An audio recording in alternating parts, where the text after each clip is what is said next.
Bonjour Anne, Bonjour je, Marion.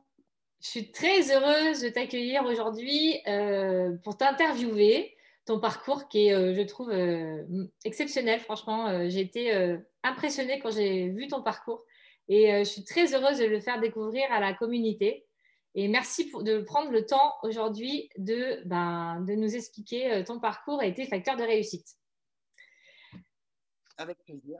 Alors, aujourd'hui, donc, Anne, tu as monté ta société donc, de Dux Conseil, spécialisée en affaires réglementaires cosmétiques, dans l'accompagnement de projets innovants et des opérations d'acquisition d'entreprises cosmétiques.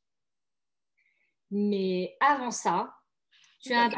tu as un parcours étonnant. Tu es donc d'abord un médecin, puisque tu as fait tes études de médecine. Et en parallèle, tu as fait l'école normale supérieure. Tu as Tout à commencé fait. ton parcours donc de pratique hospitalière, ta pratique médicale à l'hôpital. Et ensuite, tu es rentré dans les entreprises pharmaceutiques pour justement participer aux recherches et développement de médicaments. Et ensuite, tu as complété ta formation puisque tu avais envie vraiment de faire du droit de la santé. Tu as complété ton cursus avec un DESS et tu es rentré au ministère, dans différents ministères. Tu as fait ministère de l'économie, de la santé, de l'emploi, de la solidarité, des affaires étrangères. Et donc, tu es revenu au ministère de l'économie à la DGCCRF. Tu restes quand même plus de 14 ans. Et en 2008, tu rentres à la FEBA, donc qui est un syndicat professionnel de l'industrie cosmétique. Et tu seras en charge pendant plus de 12 ans, donc tu seras la directrice des affaires scientifiques et réglementaires chargée des relations européennes. Et donc, en juin 2020, tu montes donc ta société Dux Conseil. Est-ce que j'ai été juste dans le... C'est vraiment une synthèse, hein, mais je pense qu'on va y revenir pendant les questions. Mais est-ce que ça te va? Oui, oui, la chronologie est tout à fait exacte. C'est comme ça que s'est déroulée ma vie professionnelle jusqu'à maintenant. Alors, C'est un parcours curieux et changeant. Jusqu'à la FEBA, j'ai changé de métier tous les 5 ans. Voilà. Tout en restant dans le domaine de la santé. et tu me diras pourquoi la cosmétique, mais je pense que tu vas nous en dire peut-être deux, trois mots quand je te poserai les questions. Alors justement, quand tu as commencé D'accord. ton parcours professionnel, quand tu as commencé vraiment, quel objectif visais-tu? Alors, mon premier objectif, en fait, quand j'ai décidé de faire des études de médecine, j'ai décidé très jeune de faire des études de médecine. Euh, j'ai été opérée de l'appendicite, je devais avoir 10 ans, dans un service de chirurgie pédiatrique parisien. Et je me souviens très bien, c'était du patron de ce service qui faisait la visite le soir, entouré de ses internes, etc. Et je pense que c'est l'image de prestige qui fait que j'ai décidé à ce moment-là de devenir médecin, et non seulement de devenir médecin, mais de faire une carrière hospitalière. Donc, et donc, je devais avoir 10 ou 11 ans quand j'ai décidé ça, et j'ai donc poursuivi ce but jusqu'à assez tard, puisque j'ai renoncé à faire une carrière hospitalière. Je devais avoir 25 ou 26 ans, quelque chose comme ça. Mais c'était mon but initial. Alors, là, pourquoi est-ce que j'ai renoncé à avoir une carrière hospitalière? Alors, il y a deux motifs qui ont conduit à ça. D'abord, je me suis rendu compte que, certes, j'avais voulu faire des études de médecine à cause de je dirais, de ce prestige du chef de service, du grand patron, mais que j'ai été très poussée par ça, dans cette voie, par mes parents, qui trouvaient que c'était un excellent choix, et donc qui ne m'ont pas incité à me poser des questions sur ce choix. Donc ça, c'était la première chose. Et la deuxième chose, mais qui n'a rien à voir, c'est que je me suis rendu compte que, en fait, la pratique hospitalière était assez répétitive et ça peut paraître bizarre quand on dit ça, mais relativement monotone. Voilà. Et que j'ai subodoré que j'allais m'y ennuyer et que c'était pas ma voie au bout du compte, que c'était trop monotone. Et il se trouve que j'avais rencontré pendant mon internat un chef de service qui aimait beaucoup essayer de dire aux gens ce qu'ils devaient faire et qui m'avait dit qu'il pensait que j'étais plus faite pour travailler dans l'industrie. Et donc, ça a fait son chemin. Et donc, un beau jour, j'ai décidé effectivement d'abandonner ma vie hospitalière et de rentrer dans l'industrie pharmaceutique. Et je suis rentrée dans l'industrie pharmaceutique. Dans toute ma vie professionnelle, j'ai eu beaucoup de chance. C'est-à-dire que quand j'ai décidé que je voulais quelque chose, ça s'est passé. Voilà, donc c'est une chance parce que je pense qu'il y a beaucoup de gens qui ont envie de telle ou telle orientation, puis ça ne se produit pas. Moi, j'ai eu la chance d'avoir autour de moi des gens bienveillants et des opportunités qui font que quand j'ai décidé quelque chose, ça s'est toujours passé, ça s'est repassé à d'autres reprises. Voilà, donc je suis rentrée dans l'industrie pharmaceutique et je suis rentrée donc dans une filiale de Rhône-Poulenc qui à l'époque était le leader français de la pharma, une entreprise qui n'existe plus. Et je suis donc rentrée dans une filiale pour m'occuper d'antibiotiques, ce qui est assez logique parce que j'ai beau être pédiatre, j'ai fait beaucoup de maladies infectieuses pendant mon internat. Et j'ai été promue, entre guillemets, très rapidement au siège de Rhône-Poulenc, à l'international, pour m'occuper de développement international d'antibiotiques. À l'époque, mon ambition, c'était de devenir chef d'entreprise, très clairement, et c'était de me retrouver à la tête d'une entreprise pharmaceutique. Ça me paraissait une voie normale. Et puis, il se trouve que Rhône-Poulenc a racheté une entreprise américaine qui s'appelait Rorer et que dans les opérations de fusion-acquisition, il y a toujours du ménage. Les petits font le ménage chez les grands. Donc, en fait, c'est l'entreprise qui est acquise qui fait le ménage chez l'entreprise qui était l'acquéreur. Et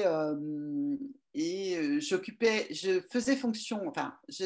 un poste à l'international de responsable du développement international des antibiotiques, mais je n'étais pas titulaire de ce poste. Je faisais fonction. Le titulaire avait été licencié 2 ans plus tôt et n'était pas remplacé.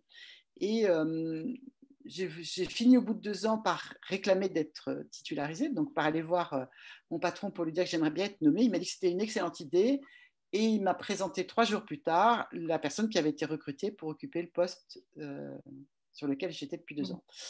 Et bon, à l'époque, j'avais une trentaine d'années, j'avais un caractère peut-être plus entier que maintenant, et donc j'ai démissionné. Voilà. Et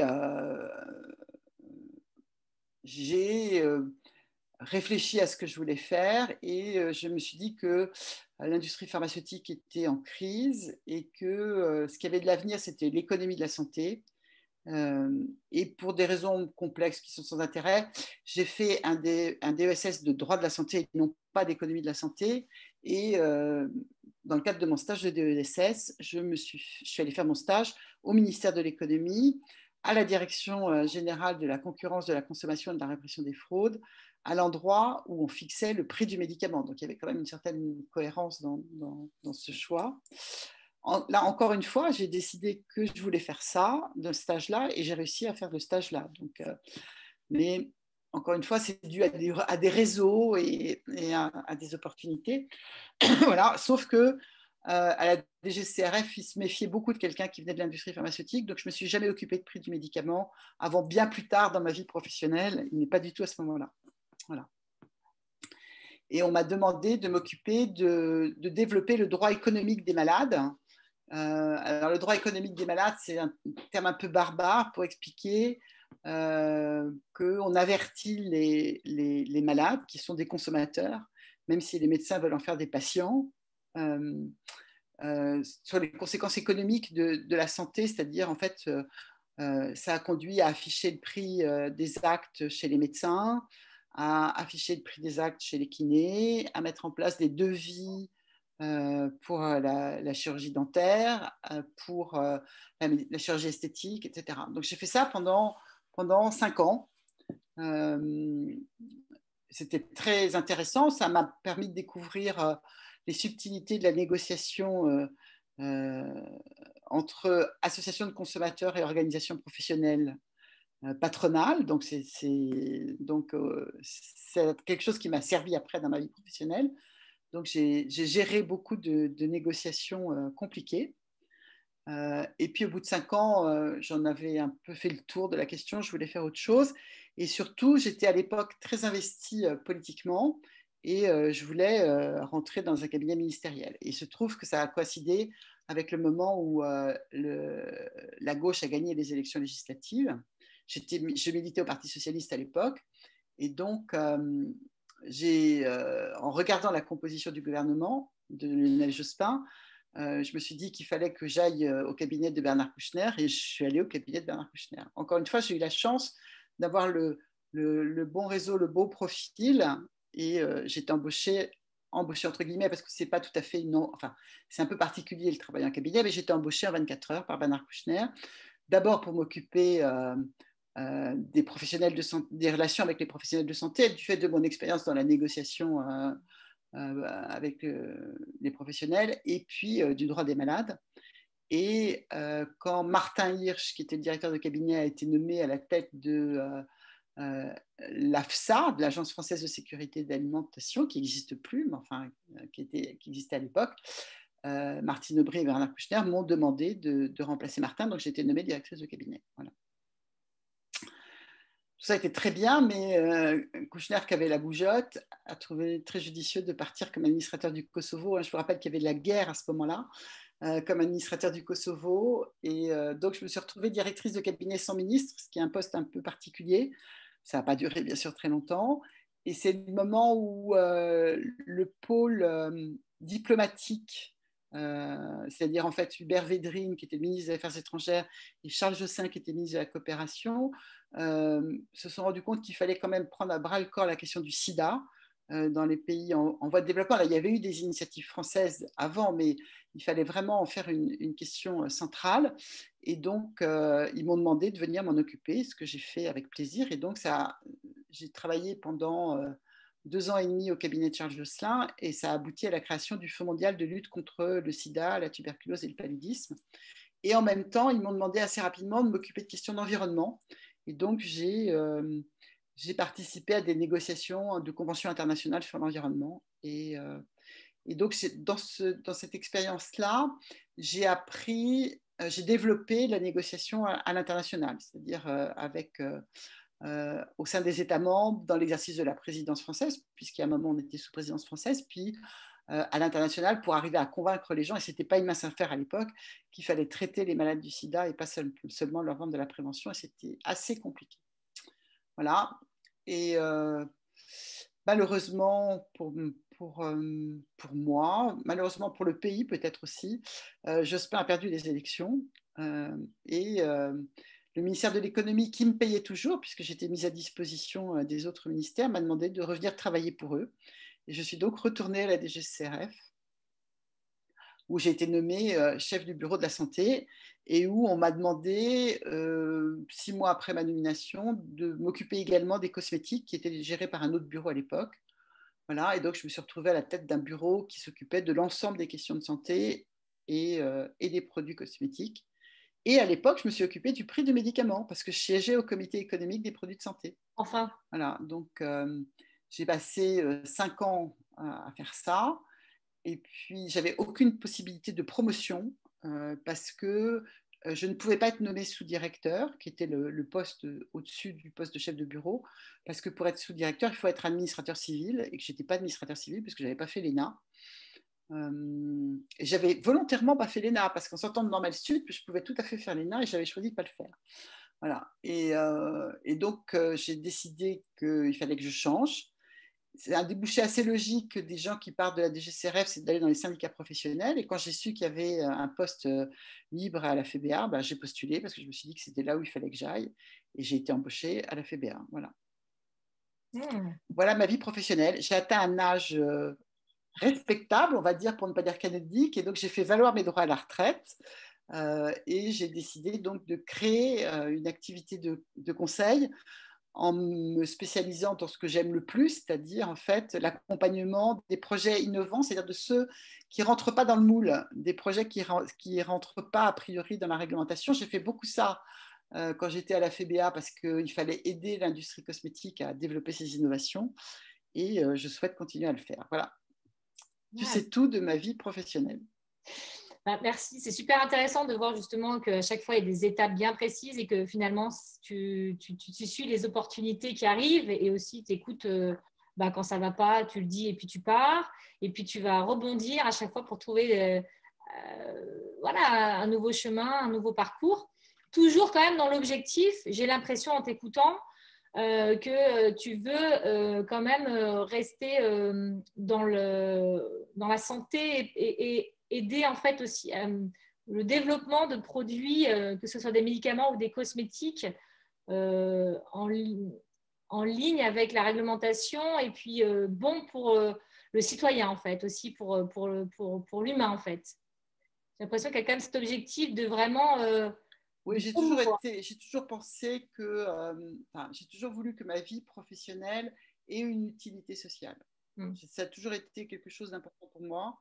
Je pense que les études de médecine que j'ai faites traduisaient chez moi la nécessité d'être utile, de servir. Voilà. Et d'ailleurs, dans le même, je pense que c'est le même moteur qui fait que, à côté de ma vie professionnelle, j'ai toujours été investie dans des activités associatives variées, mais j'ai toujours eu le sentiment qu'il fallait que l'organisation sociale faisait qu'il fallait être utile. Voilà. Oui, ça ressent en tout cas dans ton parcours.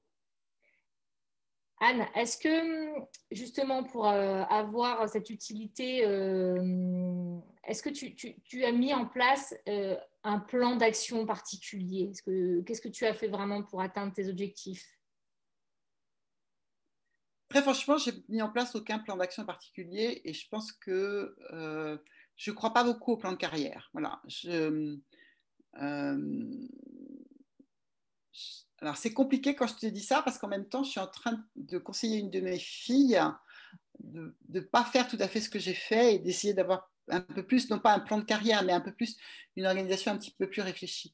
Mais non, ma vie professionnelle a été guidée par les opportunités qui se présentaient et ce que je voulais. Très clairement, je me rends compte en racontant ça a posteriori que j'ai eu une chance extraordinaire, c'est que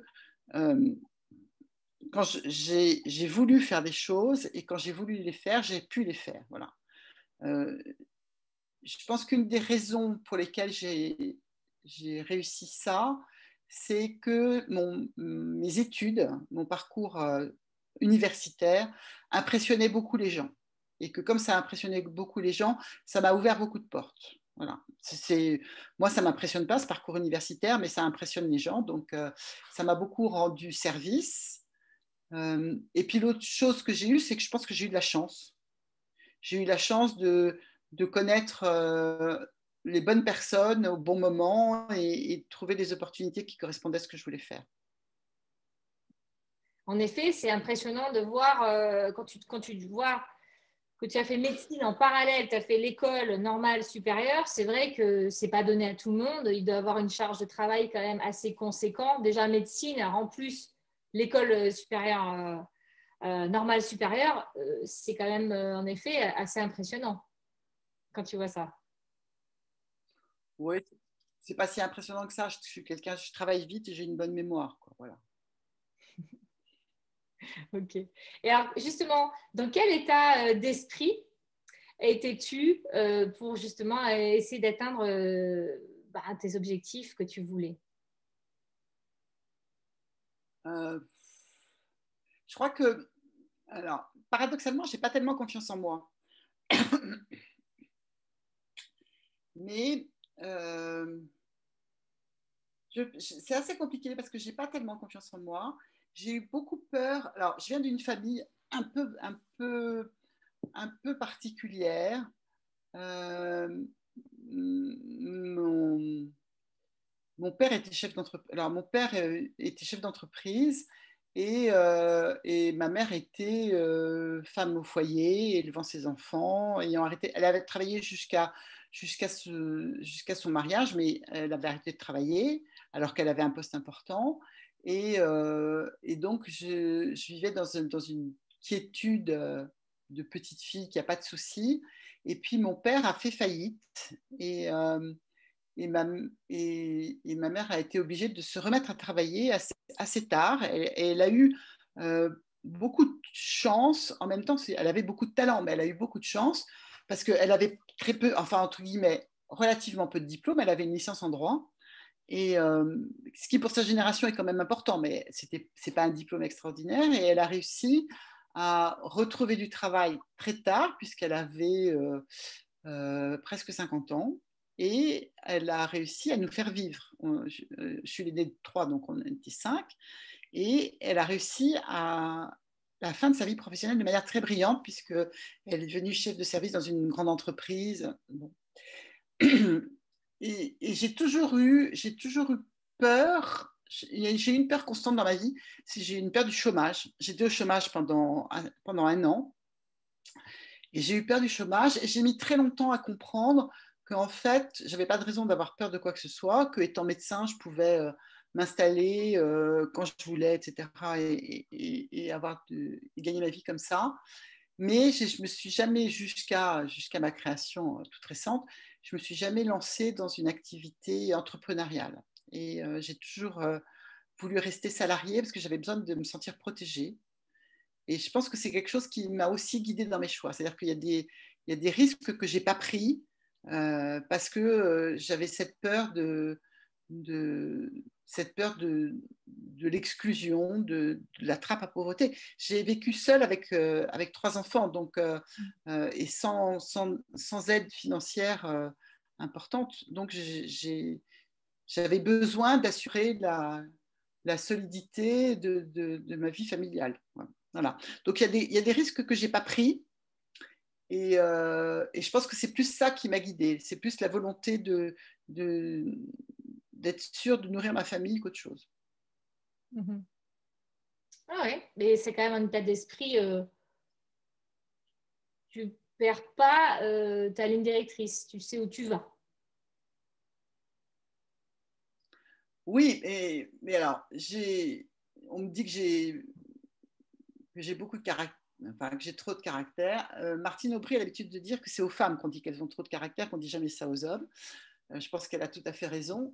Ça m'a jamais empêché, même cette crainte de la trappe à pauvreté, on va dire, m'a jamais empêché de dire ce que je pensais. Ça m'a joué des tours. Hein.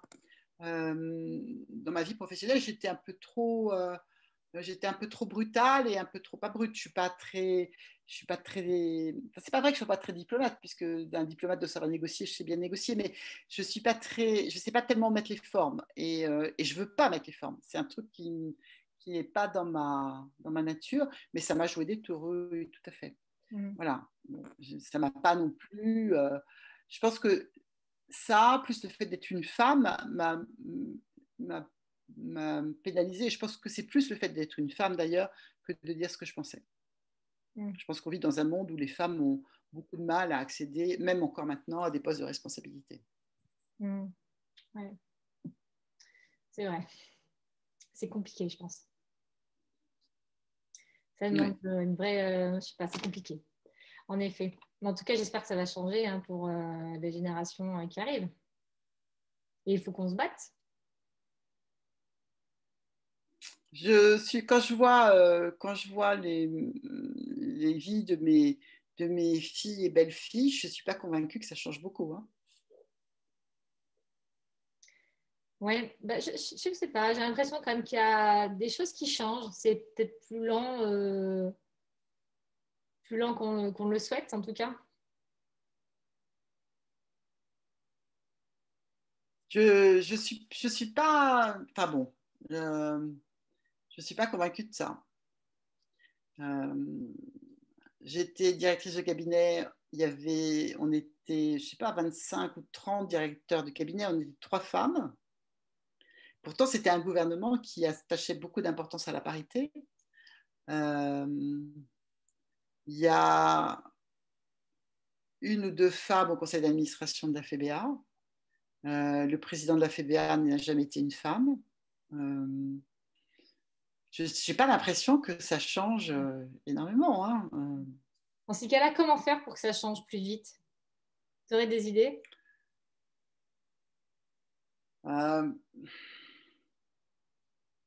Je pense qu'en fait, forcer à la présence à des quotas est effectivement malheureusement la seule solution. Voilà. Et il est très clair qu'on accorde toujours la préférence à un homme, même quand il est moins qualifié et moins compétent qu'une femme. Et c'est quelque chose que j'ai vécu à de nombreuses reprises dans ma vie professionnelle. Et est-ce que si c'est pas une question de confiance, est-ce qu'on se fait pas suffisamment, nous femmes, pas assez confiance? Moi, je me posais cette question-là. Je ne suis pas convaincue que ce soit une question de confiance. Je pense qu'on ne sait pas faire, c'est revendiquer. C'est plus ça. C'est pas tellement une question de confiance, c'est qu'on sait pas demander. Comme le sentiment que j'ai, c'est plus ça. Voilà, on sait pas. On ne sait pas comment s'y prendre pour obtenir et donc vraisemblablement pas comment s'y prendre pour demander. Il y a encore plein de choses à développer dans tout ça. Tout à fait. Et quand tu as démarré justement, donc est-ce que tu avais des certitudes au fond de toi? De quel ordre? Est-ce que des certitudes comment? Est-ce que tu te disais, est-ce que tu avais des croyances en disant ouais, je suis sûre de ça, ou des choses qui pour toi c'était vraiment ancré, et tu disais voilà, je suis sûre de ça?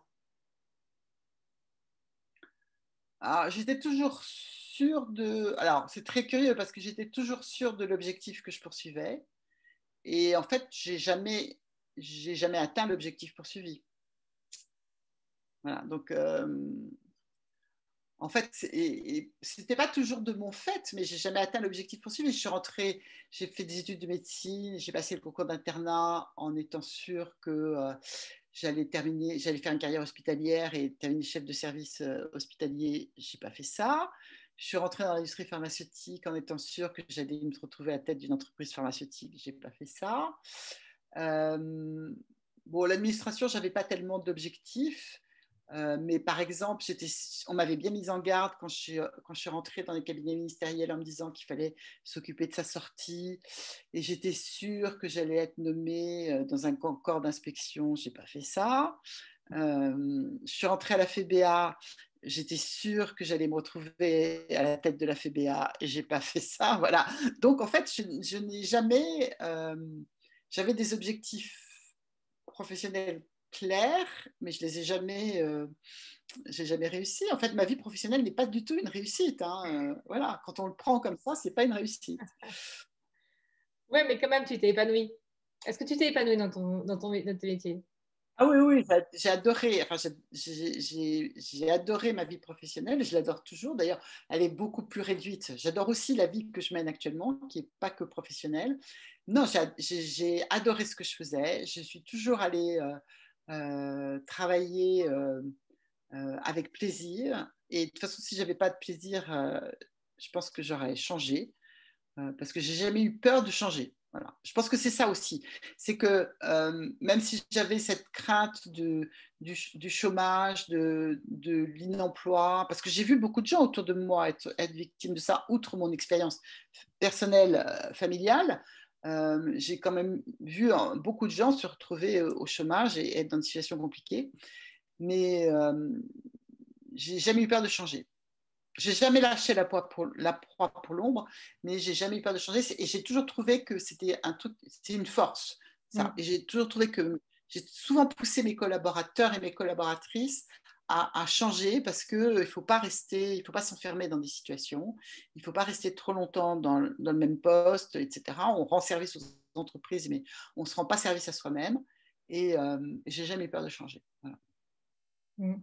Ouais, J'ai eu peur à chaque ça soit clair. Quand j'ai changé, j'ai toujours eu peur de ne pas être à la hauteur du nouveau poste. Mais j'ai jamais eu peur d'accepter un nouveau poste. Oui, de la nouvelle aventure, voilà, d'explorer une nouvelle opportunité et un nouveau job. Même si c'est, évidemment, c'est toujours un peu stressant quand on commence quelque chose de nouveau. Mais t'y aller, quoi. Voilà. Mais ceci dit, c'était aussi facile parce que c'était. Enfin, il y a des postes que j'ai refusés, mais ceux que j'ai acceptés, c'était toujours été des postes que j'ai voulu, quoi. Même s'il y a même s'il y a des rencontres, du réseau, du hasard, ça a toujours été des choses que je voulais. Voilà. Donc, ça a été assez facile. Le changement a toujours été facile, mais je pense qu'il faut avoir le courage de changer. Oui. Mm.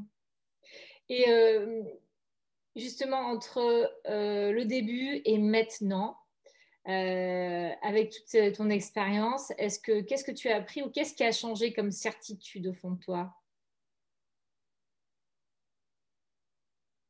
Bah, ce que j'ai appris, c'est que la vie professionnelle est très difficile. Euh, alors que moi, j'ai vécu en dehors de la pharma, dans des circonstances très protégées. Euh, alors, ça peut paraître bizarre de dire ça, mais le, en dehors de la pharma, qui était un monde assez rude, mais qui était beaucoup moins rude qu'il l'est maintenant, hein, c'était quand même euh, à la fin des années 80, au début des années 90, hein, je ne suis pas toute jeune, mais euh, c'était assez rude et j'ai vu effectivement des gens licenciés du jour au lendemain en ayant des grandes difficultés pour retrouver du travail parce qu'ils avaient 50 ans et qu'on les licenciait parce qu'ils étaient trop chers. Donc ça, c'est très dur. Euh, j'ai par ailleurs vécu dans des mondes relativement protégés parce que donc j'ai passé beaucoup de temps dans l'administration avec un statut de contractuel, avec un contrat qui était renouvelé tous les 3 ans. Alors, il y avait toujours la crainte du non-renouvellement du contrat, mais en fait, assez vite, il y a eu une disposition pour résorber l'emploi précaire dans la fonction publique qui fait que, pas assez vite, mais au bout d'un certain temps, mon contrat est devenu un contrat à durée indéterminée. Donc, je ne pouvais plus être licenciée. Enfin, c'est quand même assez tardif. Bon, ça a été après, en 2005 ou 2006, donc assez tard. Et après, les associations professionnelles sont des lieux où les gens sont relativement protégés. Ce n'est pas les entreprises, je veux dire, ce n'est pas la vie des entreprises. Donc, j'ai vécu dans un milieu professionnel relativement protégé et en ayant conscience que la vie professionnelle est quelque chose de dur, c'est difficile. Voilà. Et, et je pense qu'on vit dans un monde où les relations du travail sont trop difficiles. Je ne sais pas ce qu'il faut faire pour le changer, Ouais. mais Le j'en ai relationnel. très conscience de ça. Et quand j'étais jeune, j'en avais pas du tout conscience. Trop difficile dans le sens, les gens, comment ça, difficile au niveau relationnel? Les gens, on n'a pas assez de considération pour les gens. On les traite mal. Voilà, on traite mal les gens dans les entreprises, dans le monde du travail. C'est pas quel que soit le type d'entreprise. Il y a des entreprises qui les traitent mieux que d'autres, mais c'est un monde dur. Je pense que c'est c'est le monde économique dans lequel on vit qui est un monde dur. Mmh. Ouais. Et justement, quel type de leader étais-tu?